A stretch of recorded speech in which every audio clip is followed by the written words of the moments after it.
seorang Okey. Awak dulu. Sini, depan sikit. Awak rasa sekolah kita dulu apa? Hospital. Kenapa awak rasa sekolah kita hospital dulu? Ramai orang cakap sekolah kita hospital. Cikgu cari lembaga berpaut. Lembaga berpaut di TikTok lah. Apalah. Cakap dekat tempat 5E. Tempat bilik jenazah. Oh, ya ke? Ya, orang kata tempat apa lah? Awak rasa sekolah kita dulu apa? Tanggul. Hutan. Dia kata kubur. Siapa kata kubur? Ainul. Ada yang rasa sekolah kita tanah. Ha? Tanah. Tanah? Ya. Kenapa tanah? Mana tahu? Sekolah kita ni. Sebab dia sebina pada. Ainul rasa sekolah kita dulu apa? Dia kata kubur. Rasa hutan. Tanah lapang. Rasa hutan. Hutan. Siapa yang setuju sekolah kita dulu hospital? Dia. Sebab. Sebab apa? Sebab ramai orang cakap sekolah ni berhantu. Betul. Apa cakap saya? Saya rasa sekolah ni tanah. Okey. Pernah nampak hantu ke? Tak. Pernah. Tapi kan ada orang kena rasuk juga. Siapa kena rasuk? Dulu ada budak Izzah tu Oh, yang tu. Apa yang dia kena rasuk tu kan? Dia buat yang tanda-tanda tu. Kita orang wartawan. So kita orang kira tahulah macam-macam benda-benda kat sekolah ni. Dia kena rasuk masa bila? Sekolah petang? Ya. Darjah 3. Alah, awak ni dia stres. Tak, dia kena rasuk.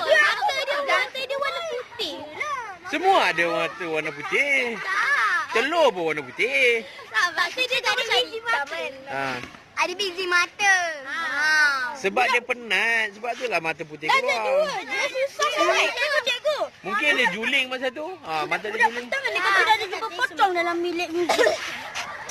Masa bila dia masuk bilik muziknya? 12 sampai 2 tingkat. Saya budak-budak. Pocong mana boleh lompat tinggi? Kalau lompat pun mana boleh nampak? Tanya budak petang. Dekat bilik muzik kan. Apa tu dekat bilik muzik.